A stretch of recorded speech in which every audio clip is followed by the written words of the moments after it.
सुमित सुमधुर शोभिनी सुहासिनी सुमधुर भाषिणी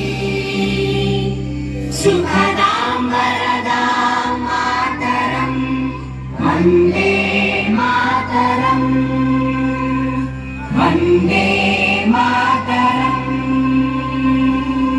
ప్రార్థనా గీతంగా ప్రారంభ గీతంగా పాఠశాలల్లో కానీ వివిధ కార్యక్రమాల్లో కానీ పాడుకుంటున్నటువంటి ఈ వందే మాతర గీతం నిజానికి ఎంతో చరిత్ర కలిగినటువంటి వందే మాతరం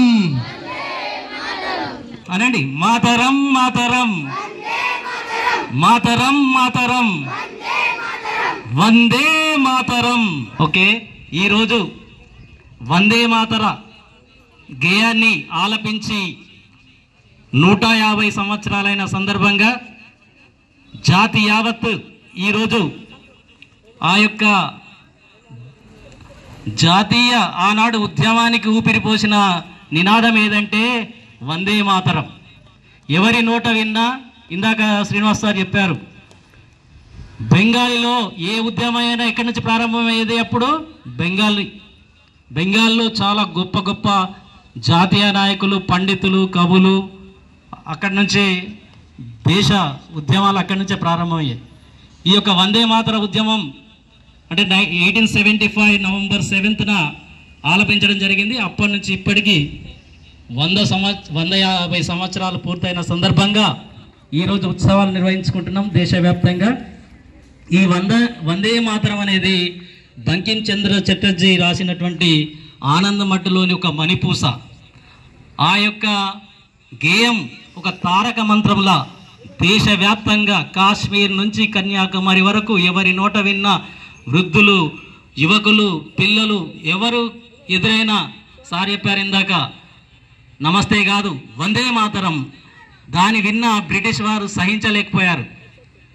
ఇక్కడ మన అప్పుడు ఆంధ్రప్రదేశ్లో ఉన్నటువంటి కోంపెల్ల శివరాం అనే పిల్లవాడు, వాడు కెంపు అనే వాడు వస్తుంటాడు, బ్రిటిష్ అధికారి వస్తుంటే వందే మాతరం అంటాడు ఆ పిల్లవాడు. వాడిని పట్టుకొని చితకబాదాడు చచ్చే వరకు.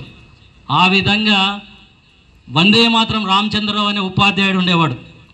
ఆయన టీచర్ ట్రైనింగ్ జరుగుతుంటే అక్కడ వందే మాతరం అని బైకాట్ చేశాడు. సో ఆ విధంగా వందే మాతరం రామచంద్రరావు అని ఆయనకి ఇప్పటికీ పేరు వచ్చింది. సో ఈ విధంగా ఈ వందే మాతరం అనేది దేశవ్యాప్తంగా బెంగాల్ విభజన 1905లో బెంగాల్ విభజన వచ్చింది. ఈ వందే మాతర ఉద్యమంలో అన్ని రకాల నాయకులు, మితవాదులు కావచ్చు, అతివాదులు కావచ్చు, విప్లవవాదులు కావచ్చు, భయంకర వ్యాధులు కావచ్చు, ఎవరి పంత వారిది. లాల్ బాల్ పాల్, లాలా లజపత్ రాయ్, బాల గంగాధర్ తిలక్, బిపిన్ చంద్ర పాల్ వాళ్ళు కూడా ఈ నినాదాన్ని అందిపుచ్చుకొని దేశవ్యాప్తంగా పంజాబ్లో లాలా లజపత్ రాయ్ ఈ వందే మాతరం నినాదాన్ని ఉచ్చరిస్తుంటే సాండర్స్ అనే ఒక బ్రిటిష్ సైనికుడు తాను చితకబాదడం జరిగింది. దానికి ఆయన తర్వాత చనిపోతాడు. దాన్ని ప్రతీకారంగా తీర్చుకోవడానికి ఉద్దామ్ సింగ్ బ్రిటిష్లో అక్కడ ఇంగ్లాండ్లో వాళ్ళ రాజ్యంలో సన్మానం జరుగుతుంటే ఈ ఉద్దామ్ సింగ్ వెళ్ళి ఆ సాండర్స్ని హత్య చేస్తాడు. అలా దేశభక్తితో ఆనాడు తన యొక్క ఎందరో, ఇప్పుడు భగత్ సింగ్ కావచ్చు, ప్రఫుల్ల చాకి కావచ్చు, దామోదర్ సవర్కర్, వీర సవర్కర్, ఇలా చెప్తూ పోతుంటే ఆజాద్ చంద్రశేఖర్ ఇలాంటి విప్లవవాదులు భయంకరవాదులుగా, అంటే ఇంక్విలాబ్ జిందాబాద్ అంటూ భగత్ సింగ్, బతుకేశ్వర్ దత్త, ఖుదీరామ్ బోస్, సుఖ్దేవ్ ఇలా చెప్తూ పోతుంటే ఎందరో జాతీయ నాయకులు తమ ప్రాణాలను ఈ యొక్క వందే మాతరం నినాదంతో ఆనాడు ఆసేతు హిమాచలం నుండి ఈ యొక్క ఉద్యమం మొదలై మనకు స్వాతంత్రము ఆ రోజుల్లో వచ్చేది. అలాంటి ఉధృతమైన ఉద్యమం ఈ వందే మాతర ఉద్యమం. చివరికి భయపడి బ్రిటిష్ వారు ఏం చేశారు, ఈ ఉద్యమాన్ని బెంగాల్ విభజన మేము రద్దు చేసుకుంటున్నామని చెప్పారు. హిందూ ముస్లిం అనే ఒక బీజం, డివైడ్ అండ్ రూల్ అనే విధానాన్ని తీసుకొచ్చారు వాళ్ళు. సో దాంతో బెంగాల్ని, ముస్లింలు ఉన్న ప్రాంతాన్ని వేరే, ఇంకో ప్రాంతాన్ని వేరు చేయడంతో ఈ వందే మాతర ఉద్యమం ప్రారంభమైంది. ఇలా ప్రారంభమైనటువంటి వందే మాతర ఉద్యమం భారతదేశంలో ఉర్రూతలూగించింది. ఆబాల గోపాలను కావచ్చు, చాలామందిని ప్రాణాలు త్యాగం లెక్క చేయకుండా త్యాగం చేశారు. అలాంటి గీతాన్ని రచించిన బంకించంద్రుడు రచించగా దాన్ని ఆలపించిన వాడు ఎవరు? రవీంద్రనాథ్ ఠాగూర్. తెలుసు కదా, రవీంద్రనాథ్ ఠాగూర్ తెలుసు కదా. ఆయన ఏం రచించాడు? సో ఆయన నోట ఆలపించాడు ఈ యొక్క వందే మాతర గేయం. సో అలాంటి ఈ 2 గేయాలు అసలు మన ఈ దేశంలో పుట్టడం ప్రతి ఒక్క భారతీయుడు గర్వంగా భావించాలి. ఇక వీరభూమి, ఇది కర్మభూమి. అలాంటి భూమిలో జన్మించినందుకు మనం అందరం కూడా ఈ భారతమాత రుణాన్ని తీర్చుకోవాలి. సో ఎన్నో గీతాలు ఉన్నాయి వందే మాతరం గురించి. ఇప్పుడు సాయి కుమార్ సార్ చాలా చక్కగా పాడి వినిపించారు. అల్లూరి సీతారామరాజు కావచ్చు, చనిపోతూ కూడా వందే మాతరం అంటూ తన ప్రాణాలు కూడా అర్పించాడు. సో ఈ విధంగా ఈ వందే మాతరం ఆ నినాదం అనే ఒక జాతీయ తారక మంత్రంలాగా భారతదేశ ప్రజలందరినీ ఒక ముక్త కంఠంతో బ్రిటిష్ వారిని గడగడలాడించిన ఏకైక తారక మంత్రం ఏదంటే వందే మాతరం.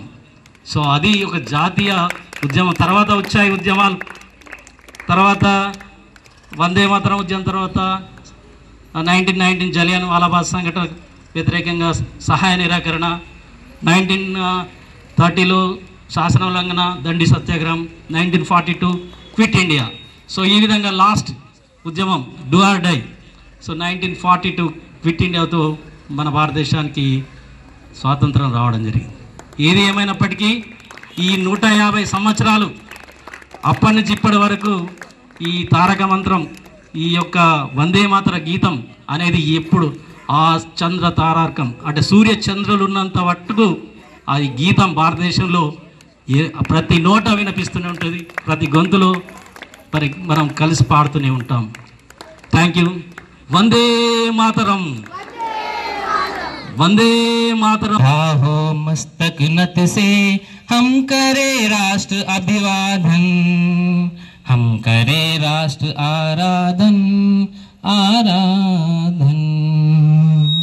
अपने हंसते शैशव से, अपने खिलते यौवन से, प्रौढ़ता पूर्ण जीवन से हम करे राष्ट्र का अर्चन, हम करे राष्ट्र आराधन आराधन आराधन।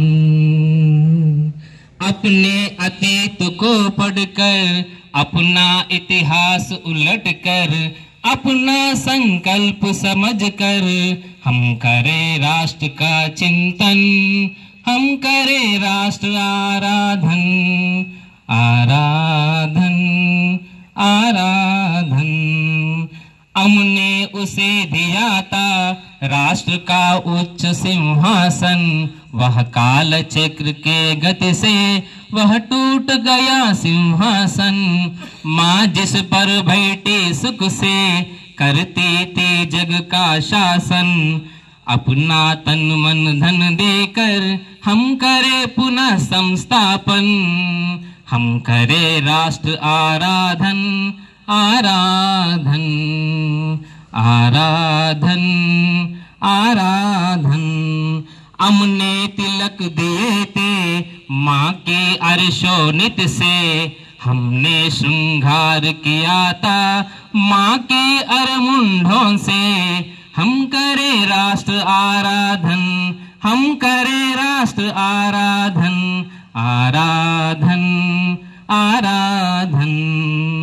ఈ పాట స్వాతంత్ర సమరంలో ఒక ఆత్మలాగా పనిచేసింది. ఒక్కొక్క వ్యక్తిలో ఇంకా నేను కూడా దేశం కోసం పోరాడాలి, దేశం కోసం చావడం కాదు పోరాడాలి, ఈ యొక్క అయితే ఉందో ఈ విషయాన్ని ఆత్మలాగా పనిచేస్తుంది, చాలా ఉపయోగపడ్డది. మరి అదేవిధంగా వందే మాతరం నినాదం కూడా ఒక్కొక్క దెబ్బ బ్రిటిష్ వాళ్ళు పడుతూ ఉంటే వాళ్ళు తలవంచలేదు, వందే మాతరం అంటూ కూడా వాళ్ళు గట్టిగా నివేదించడం జరిగింది. అందరికీ కూడా ధన్యవాదాలు, సభకు ధన్యవాదాలు. ఇప్పుడే విచ్చేస్తున్న పోలీసు శాఖ వారికి సాదర స్వాగతం సార్. రండి వందే మాతరం జాతీయ గీతాలాపన. సార్ చెప్పినట్టు మనకెవరికన్నా ఏదైనా దెబ్బ తగిలితే అమ్మ అంటాం, కానీ ఆ రోజుల్లో బ్రిటిష్ వాళ్ళు భారతీయుల్ని పట్టి కట్టేసి కొరడాలతో కొడుతుంటే అమ్మ అనలేదు, వందే మాతరం అన్నారు. అది వందే మాతరం యొక్క గొప్పతనం. ఎవరినైనా చంపేయడానికి వస్తే మనం పరిగెడుతుంటాం, కానీ ఉరి కంబం ఉరి తాడుని మెడకేసి లాగుతుంటే కూడా వందే మాతరం అంటూ చనిపోయినటువంటి దేశభక్తులు వందలాది మంది ఉన్నారు. అటువంటి గొప్ప గీతం, గొప్ప నినాదం వందే మాతరం.